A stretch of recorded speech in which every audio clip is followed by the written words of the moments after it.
আৰসি উন্নতিকৰণেৰ কাম চলি আছে আনপিনেদি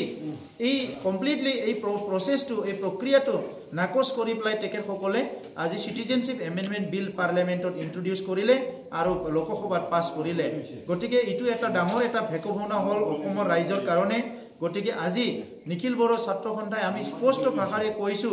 যে নিখিল বড়ো ছাত্ৰ সন্থাই বড়ো ৰাইজৰ স্বাৰ্থত জনজাতি সকলৰ স্বাৰ্থত আৰু অসমৰ খিলঞ্জিয়া মানুহৰ স্বাৰ্থত আমি সদায় মাত মাতিম আৰু থিয় হম কাৰোবাৰ ৰাজনৈতিক লাভালাভৰ কাৰণে আমি সমাজখন আমি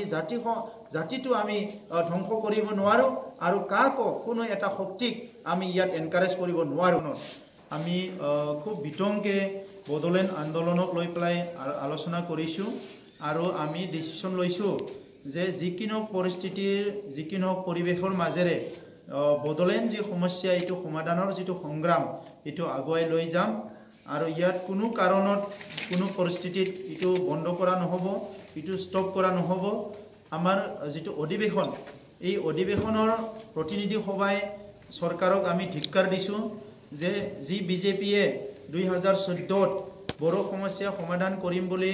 শাসনত আহিল অসমত আমাৰ পৰা সকলো সমষ্টিতে আমাৰ পৰা সহায় ললে তেখেতসকলে ক্ষমতাত আহাৰ পিছত আলোচনাৰ নামত আলোচনা কৰিলে কিন্তু বদলেন সমস্যা সমাধানৰ কাৰণে এক কিঞ্চিত তেখেতসকলে কোনো পদক্ষেপ নললে এটা সহানুভূতি লাগে এটা পলিটিক্যাল উইল লাগে যেনেকৈ উত্তৰাখণ্ড ঝাৰখণ্ড ছত্তীশগড় বিজেপি চৰকাৰে গঠন কৰিছিলে যেনেকৈ কংগ্ৰেছ চৰকাৰে তেলেংগানা ৰাজ্য গঠন কৰিছিলে আজি বদলেণ্ডটো তেখেতসকলে এটা পলিটিক্যাল উইল লৈ পেলাই এটা আলোচনাৰ মাধ্যমেৰে পলিটিক্যাল ডিসিশন এটা আনি পেলাই তেখেতসকলে বদলেণ্ড সমস্যা সমাধান কৰিব পাৰে এটা কথা হল বিদেশী নাগৰিকৰ সমস্যাক লৈ পেলাই আছুয়ে আন্দোলন কৰিছিলে অসমৰ ৰাইজে সহযোগ কৰিছিলে 71ক লৈ পেলাই একৰ্ড হৈছিলে আৰু ইয়াৰ পিছত যেটো বিদেশী চিনাক্তিকৰণ আৰু বিতৰণৰ কথা আছিল হেতু কমপ্লিটলি এটা ইমপ্লিমেন্ট নহল আৰু এটা মিছা পৰিণত হৈ গল আহি পেলাই যে এফালেদি সুপ্ৰিম কোৰ্টৰ মনিটৰিঙত যেটো নেকি ভাৰত চৰকাৰে যে ইয়াত ৰিয়েল সিটিজেন বিলাক জেনুইন সিটিজেন বিলাক ভাৰতৰ কোন প্ৰকৃত নাগৰিকসকলক নিজৰ সাংবিধানিক অধিকাৰ লৈ জিয়াই থকাৰ কাৰণে আমাৰ যি ব্যৱস্থা হেতু চৰকাৰে কৰি দিয়ক অন্যথা আপোনালোকে এটা কঠোৰ এটা পৰিস্থিতিৰ সন্মুখীন হ'ব লাগিব যেটো পলিচি লৈছে হেতু আমি ধিক্কাৰ দিছো আজি চৰকাৰে এনেকুৱা এটা পৰিস্থিতি ইয়াতে সৃষ্টি কৰি দিলে আমাৰ ৰাজবংশী দাদা ভাই সকলৰ লগত আহোম দাদা ভাই সকলৰ লগত চুটিয়া দাদা ভাই সকলৰ লগত আমাৰ লগত এটা কাজিয়া লগৰ এটা পৰিৱেশ আনিছে যোৱাই দিনা আমি দেখিবলৈ পাইছো যে বন্ধ তেখেতসকলক বহুতবাৰ বন্ধ দিছে তেখেতসকলে বন্ধ দিয়াৰ সময়ত আমাৰ মানুহে কাকো হাত উঠোৱা নাই তেখেতসকলে হাত উঠোৱাটো বাদ দে তেখেতে ভৰিলে লচাইছে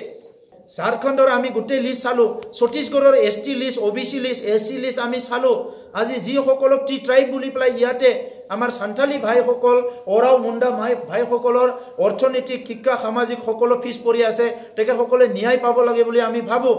কিন্তু আজি ইয়াৰ মাজতে চাওক যি সকলে আজি ঝাৰখণ্ডত এসটি নহয় যি সকলে আজি ছত্তীশগড়ত এসটি নহয় যি সকলে আজি ওয়েল বেংগলৰ এসটি নহয় সকল ৰাজনীতি স্বাৰ্থ যদি বৰ্তমান বিজেপি চৰকাৰে সেই সকলক আজি অসমত এসটি কৰিব বিচাৰিছে ইয়াতকে দুৰ্ভাগ্যজনক কথা একো নাই গতিকে মই অসম চৰকাৰক সৰ্বানন্দ সোণোৱাল ডাঙৰীয়াকে আদি কৰি যি সকল নেতাসকল আছে সেই নেতাসকলক আহ্বান কৰিছো আপোনালোকে ইয়াত আমাৰ জাতি জনগোষ্ঠীৰ মাজত এটা সংঘাতৰ সৃষ্টি কৰিব নালাগে